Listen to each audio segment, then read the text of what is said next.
It's Monday, and that's what happens to be the day that I like to talk about monsters. Hello, and welcome to Monster Mondays. I am Jeff Arbuckle, co-host of the podcast Film Seizure, that you can catch each Wednesday at filmseizure.com or at a number of podcast providers online. This week, I'm going to tackle a curious movie that I think is better and more interesting than many people give it credit for. 2001's From Hell, starring Johnny Depp and Heather Graham. There's a lot that we can talk about here with this movie and story. Now, we've talked collectively about Johnny Depp on Film Seizure's episode of Ed Wood. We've also talked a little bit about Heather Graham in our episode on Bowfinger. I've also talked about her in my Monster Mondays episode for Suitable Flesh. So I don't think I need to say too much more about either of these actors who were A-listers at that time. So let's start instead by talking about Albert and Alan Hughes, usually credited together as the Hughes brothers. From 1993 to 2010, they typically worked as a directing duo. Their breakout was 1993's Menace to Society. That brought Jada Pinkett into the movies and also was kind of on the heels of 1991's spectacular Boys in the Hood. The Hughes brothers followed that up with the underrated 1995 crime drama Dead Presidents, starring several popular black actors at the time like Bokeem Woodbine, Lorenz Tate, Keith David, and Chris Tucker. They then made the 1999 documentary American Pimp before transitioning to getting some work for hire, like From Hell, in which they did not get writing credits for, but had executive producer credits on. 2010's The Book of Eli, starring Denzel Washington, would be the last time they worked as a directing duo. But since then, Alan worked on documentary series like The Defiant Ones and Dear Mama, and has an upcoming Snoop Dogg movie in the works. Albert has mostly laid low, though he did work on a couple of episodes as an executive producer on the John Wick TV series, The Continental.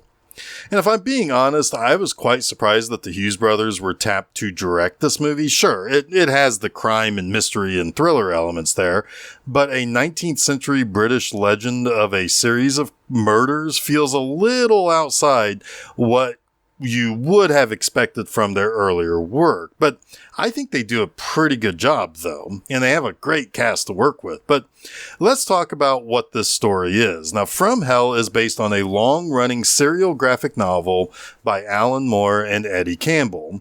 It was published over the course of 9 years between 1989 and 1998 before Top Shelf Productions eventually collected it in its entirety in 1999.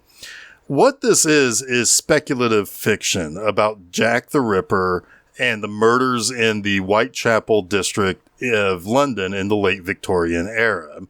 The speculation is about who the identity and motives were of Jack the Ripper, as well as speculates a little bit on the primary investigator on the case, Frederick Aberline, and some of the relationships around the various players in the story. The serialized strips were initially released in the horror anthology magazine Taboo in England. Campbell's artistic approach kind of gave this speculative story a grounded feel and didn't really cause the story to go too far out of the realm of reality, and certainly didn't sensationalize the murders themselves. In terms of mainstream American comics, Campbell did a short stint as writer for 4 issues on Hellblazer, working with the artist Sean Phillips, best known for his work on Criminal with Ed Brubaker. But Campbell worked on an issue of The Spirit, as well as a Batman story called The Order of Beasts, and a Captain America story in the Homeland series that was released for him. Now, Alan Moore, we've actually recently talked about him in our Film Seizure episode on V for Vendetta back in July. I didn't talk too much about his background, only that Moore has dropped his name from any credit for movies based on his work since the 2003 bomb, The League of Extraordinary Gentlemen. From Hell would be the first time his work was adapted for the screen. Therefore, his name is still on the credits, even though he's not too happy with some of the changes made for the movie, like having a younger version of Aberline. But either way, Moore got his start in the 70s after abandoning his office job and opted instead to write and illustrate his own comic books. Some of his early work was actually a parody of Paddington Bear, and by the start of the 80s, he was working for Marvel UK and the very popular 2000 AD magazine in England. And it was during this time that he wrote V for Vendetta, and his work with 2000 AD soon got the attention of American editor Len Wein, who brought him in to start working on the DC Comics character Swamp Thing. Soon, this would bring the British invasion of the era in which DC employed several writers like Moore, Neil Gaiman, Grant Morrison, and others to help launch their more adult imprint, Vertigo Comics. Now, while Moore was certainly in the mainstream, his time with DC was short. So after working on Swamp Thing and then the seminal work Watchmen, he went back to indie comics for a while, before later returning to the mainstream once again. And for the most part, Moore is usually the example of a writer who deconstructs typical archetypes or concepts in comics and superhero characters. This allows for him to handle more adult themes as it pertains to a superhero or a world in which superheroes exist and so forth. Oftentimes, Moore is kind of contrasted with Grant Morrison, who tends to relish the golden and silver age concepts of their works and tends to discuss the grand importance of the central figure instead of deconstructing him or her. But I digress. I mean, I could talk a lot more about Moore's personality, his interests, his hobbies, all of that stuff, but let's get back on track here. From Hell was adapted into a screenplay by Don Murphy, a producer who has movies like Natural Born Killers and Apt Pupil on his resume, as well as, well, The League of Extraordinary Gentlemen and the live-action Transformers movie. So I guess he is kind of an enemy to both Alan Moore and many of Transformers fans as well. But anyway, also listed as a writer is novelist Rafael Iglesias, who wrote the book Fearless and adapted it himself into a film. And that's another movie we've talked in great detail about here on Film Seizure a couple of years back. Now, initially, Sean Connery had been cast as Aberline, but he ultimately dropped out, which is why the lead role of the inspector in this movie was then skewed younger, as the Hughes brothers then wanted somebody like Daniel Day-Lewis. Now, it is well known that Moore was at least excited enough about Connery to announce that the veteran actor had been cast. So I wonder how he would have felt about Daniel Day-Lewis, who was obviously younger, but certainly a little bit older than the guy who ultimately landed the part, Johnny Depp. Now, one last thing to discuss before we really dive in. The Hughes brothers got the job to make this movie because they did not want to work on the awful 2001 version of Planet of the Apes. So talk about dodging a bullet there.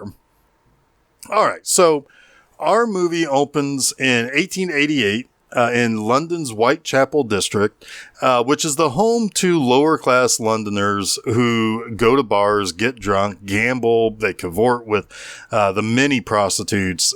There's a lot of crime and a lot of just kind of unsavory things to a lot of the other Londoners that live outside of the area. Now, we meet Mary Kelly, played by Heather Graham, who gets hassled by a local thug who basically is part of a gang who extorts money from her and her prostitute friends for quote-unquote protection.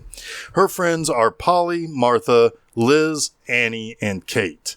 And another of their ranks, Anne, not the same as the Annie that is still currently a prostitute in Whitechapel, but one who had recently quit being a prostitute after getting married to a wealthy upper-class man named Albert. Now, Albert and Anne have had a baby named Alice, and Anne learns about her friend's issue with the thugs and says that Albert will take care of them after he gets back from France, where he's been on business. But upon his return, a shadowy group of special police led by Benjamin Kidney forcibly separate Albert and Anne and take her to be questioned about her relationship with the rich man, leaving the baby named Alice, like I said, with Mary and her friends to care for a little bit. But later on, Alice ends up going missing as well. But Martha, that very same night, is grabbed by a man in the shadows and is violently stabbed to death. So enter Inspector Frederick Aberline, and he's collected from an opium den where he smokes opium, and he later also is known to drink some absinthe with a little bit of laudanum mixed into it. The practice kind of gives Aberline strange visions, like he sees a dead woman in a petticoat covered in blood. He's then shown the body of Martha, whose quote-unquote womanhood was removed before her throat was cut. But Martha is not the woman that Aberline saw in his vision. Elsewhere, we are taken to a mental institution where Sir William Gull, Queen Victoria's physician and a teacher at the Royal London Hospital, leading a class to view a procedure by the ambitious young Dr. Farrell, who is basically known for his expertise in a kind of a radical new treatment to relieve psychosis and hysteria. And he's there performing a lobotomy on Anne. Later, a second prostitute, Polly, is picked up by who we now know as Jack the Ripper. I mean, we might as well go ahead and rip that Band-Aid off. I've talked about Jack the Ripper during the earlier part of this episode. But he offers her grapes, something that lower class people are not able to afford. Later, she's killed, but Aberline determines that she was not killed where she was found. She was obviously killed someplace else and placed into the spot where she was found. He's also pretty sure the killer has an accomplice to help with moving the body. And he also seemingly has some medical training and access to higher class treats like grapes.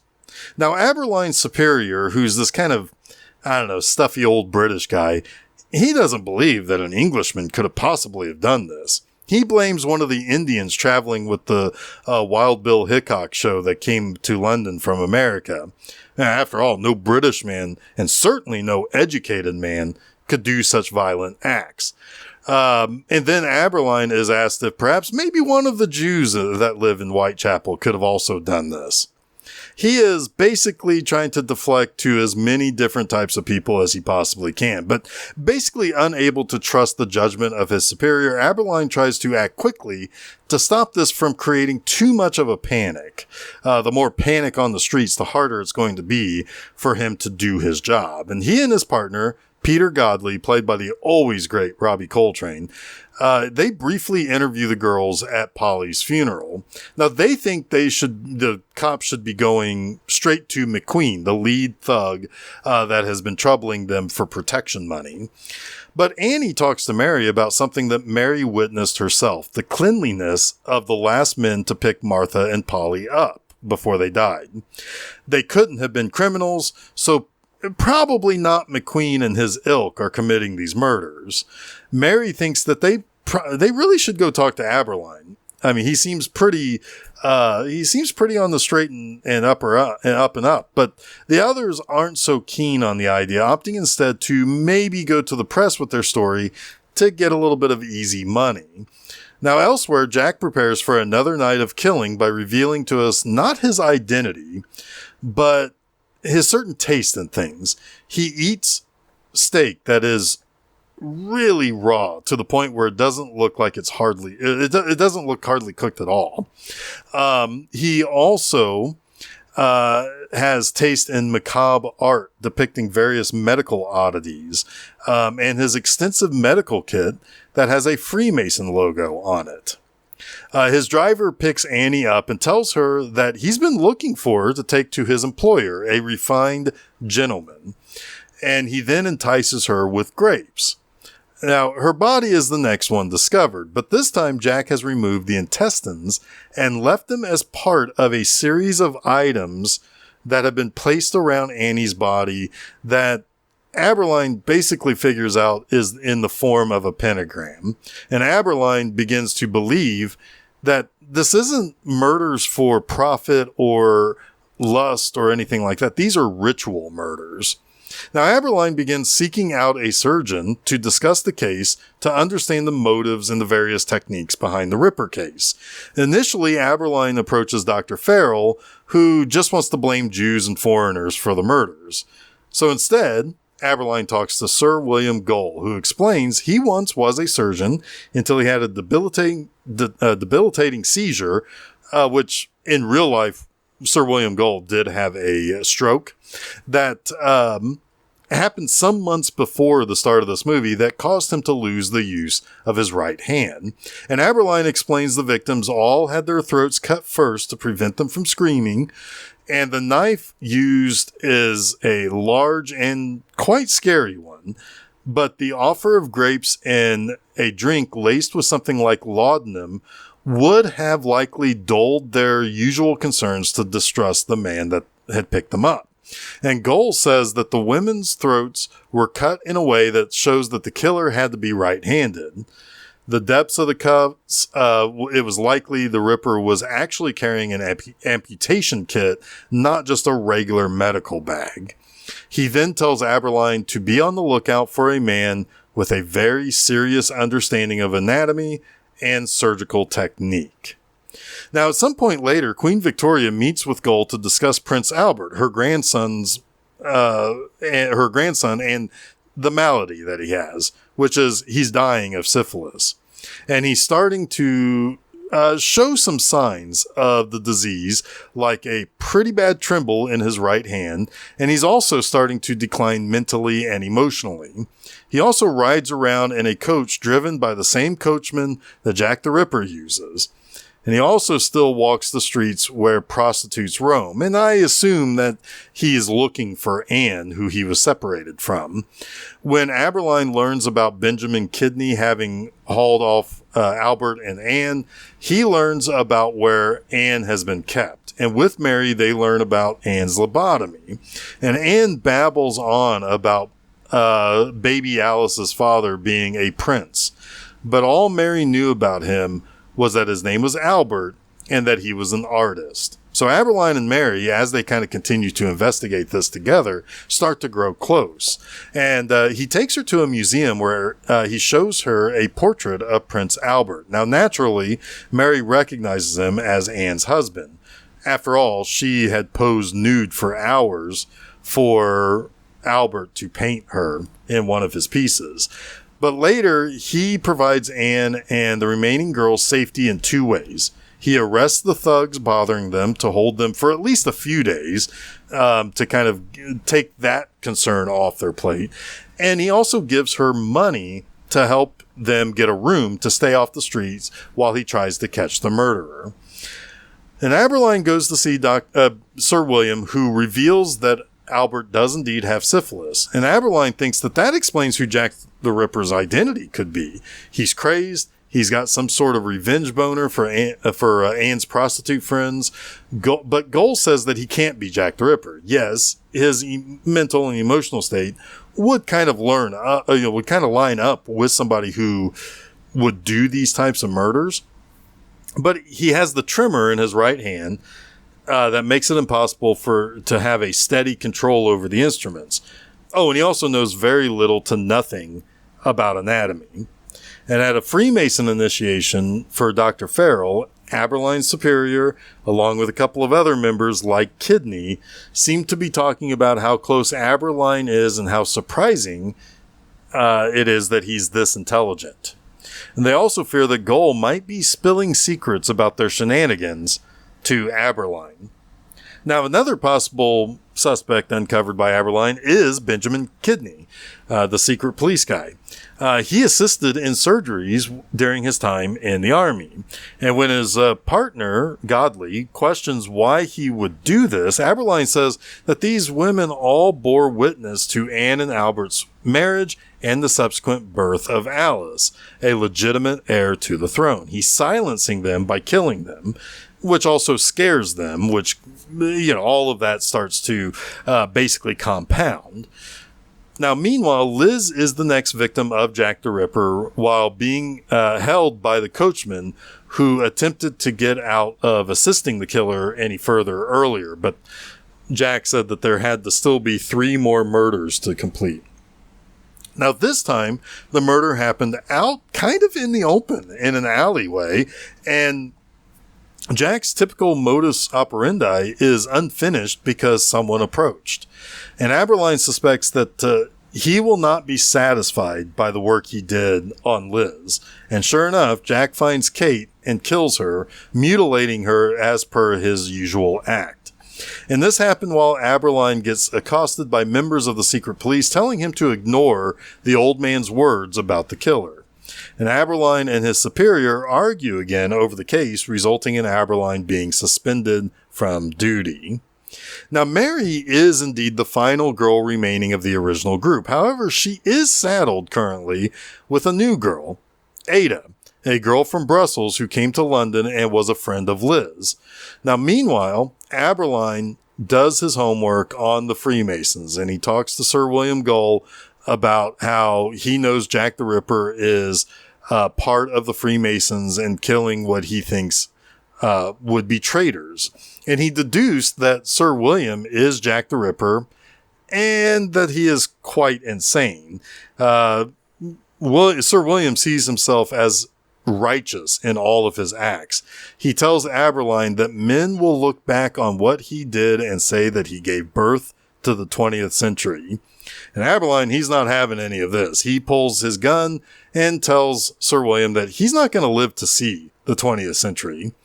But Aberline is knocked out by Benjamin Kidney, where they plan to basically rid themselves of Aberline, but he manages to escape his captors, and he tries to get Mary, who he knows Jack is going to kill tonight, but he is too late. When he arrives, the body that Jack left behind is horribly mutilated and completely unrecognizable. It's the messiest and most savage of all the crime scenes to date. Aberline attacks his superior at the scene of the murder, who tells him that Jack's work is finished, and he's given his word that he will be dealt with. And upon looking over the scene, Aberline discovers that the victim is a brunette and not a redhead, revealing that Jack had killed Ada and not Mary. She left Aberline a note at a bar where they had been passing communications back and forth. And she tells him that she's going to adopt Alice and return to her seaside village in Ireland, where she grew up.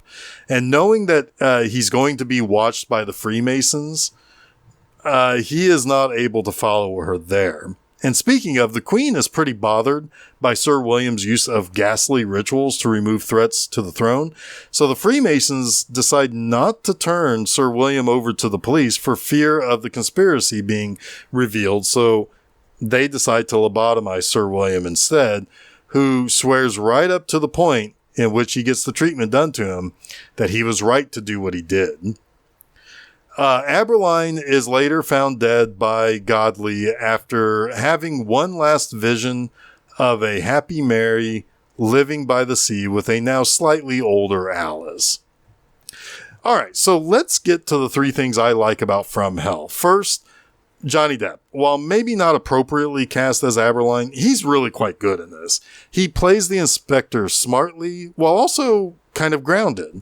He's got a somewhat lower class accent, which is commented on that he is from the middle classes, which is surprising that he's as smart as the upper class Freemason jerks.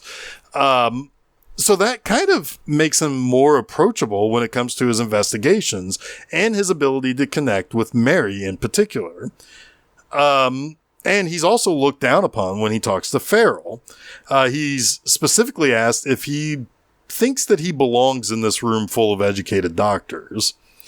But naturally, he's really smart. And now, granted, some of this is supernatural with his opium addiction and his absinthe and laudanum cocktails, but he's actually a good cop.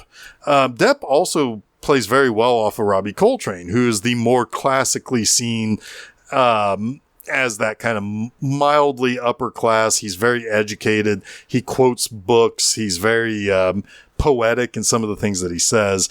But they're a very good combo. And they both have different levels of snark towards each other or sarcasm that kind of feels very natural in two inspectors who've worked very closely with one another for a long time. Next, Ian Holm is also quite good in this. First of all, you see Ian Holm and you think, oh, he's this nice little old guy. He's smart.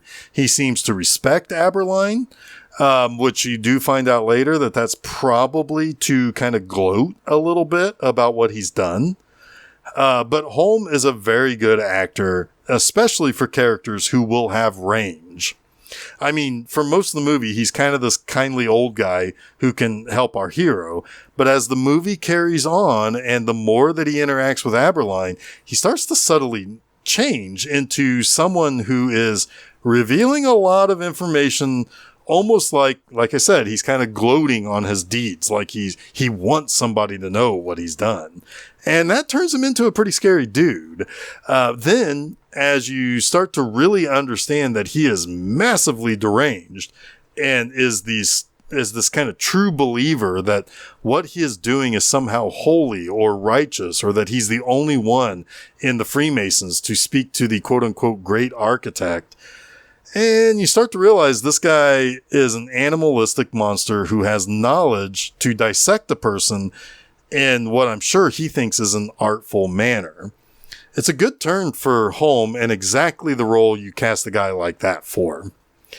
And thirdly, you gotta love Jack the Ripper story. Now, while it is a quote from this, and unfortunately I've not read the original graphic novel to know for sure if it was in the book as well, but the idea that Jack the Ripper would be looked back on as the guy who gave birth to the 20th century is really brilliant.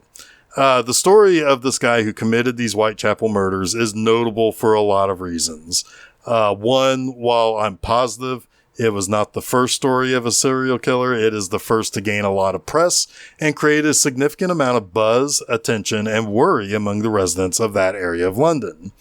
I think there are a bunch of reasons why this became part of our collective consciousness. These murders could be photographed, which kind of gave birth to sensational appetites that people have for crime stories. I mean, today we have 1 million true crime podcasts and about 1 billion people who want to listen to them.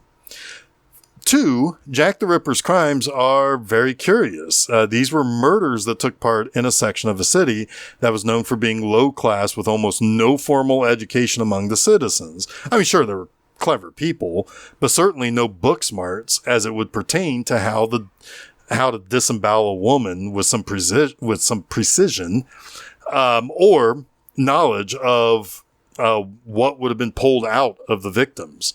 So it's a technique in the crime that does not fit the area in which the crime takes place. 3, the identity of Jack the Ripper was never confirmed and likely never will be. Oh, sure, there are likely candidates, and every now and then you will see a website that claims that the identity has finally been confirmed, but I don't think it ever will. This is nearly 140 years ago now, and if they didn't figure it out after 40 years, surely they can't figure it out with another 100 years tacked on. There are a ton of conspiracies that range from a German merchant seaman to a bunch of doctors to an insane Jewish man to, yes, Lewis Carroll, the actual author who wrote Alice in Wonderland. The theory around that was that he wrote in his daily journal every day, and he always wrote with purple ink, except on the days of the murders, in which he wrote in black ink. There's also even a conspiracy theory around Boston Corbett, the man known for killing John Wilkes Booth. But the possibility of an actual conspiracy among the royals was also often considered. Yes, Sir William Gull and Prince Albert are among the present-day list of suspects, even though neither are seriously considered as real suspects. It's not even universally accepted exactly how many people Jack killed. But that's what makes this so much fun to tell a story about. We are removed by so many years now from the killings that you can have a little fun with the story itself. Again, it's speculative fiction. The so-called canonical 5, Marianne Nichols, Annie Chapman, Elizabeth Stride, Catherine Eddowes, and Mary Jane Kelly, are represented in the movie. Martha Tabram was another murder victim that's represented in the movie as well, and it's very similar in the style of Jack the Ripper.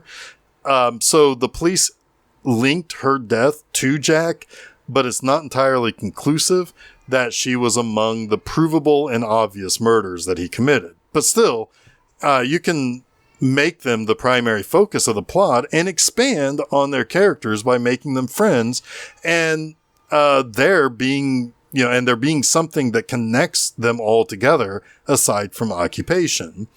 Aberline was also probably not an opium addict or had supernatural visions of crimes and stuff, but hey, it's over 100 years ago, so who cares if we, kind of elaborate a little bit. But they give the final victim and the most ghastly of the murders, Mary Kelly, a happy ending. Okay, maybe Freemasons may not love this movie for obvious reasons, but it's fun to think that the royal family are a bunch of really nasty people who are more than happy to wipe out some horrors instead of deal with their own internal drama of princes who like to buy strange on the reg. But this movie gets those creative juices flowing to think about all the different possibilities of what Jack the Ripper was about, who he was, and the events that took place in Whitechapel in 1888. But that wraps up this week's Monster Mondays. You can catch new episodes of Monster Mondays each Monday at filmseizure.com. Don't forget to follow Film Seizure at Facebook, Threads, Instagram, and Blue Sky. You can also subscribe to Film Seizure to get both the Film Seizure podcast and Monster Mondays at your favorite podcast providers, as well as YouTube. You can also check out my website, bmovieanima.com, to read new reviews every Friday morning. Next time, we meet a little boy adopted by a diplomat and his wife, and this little boy might just be the son of the devil himself in The Omen. And until next week, stay spooky.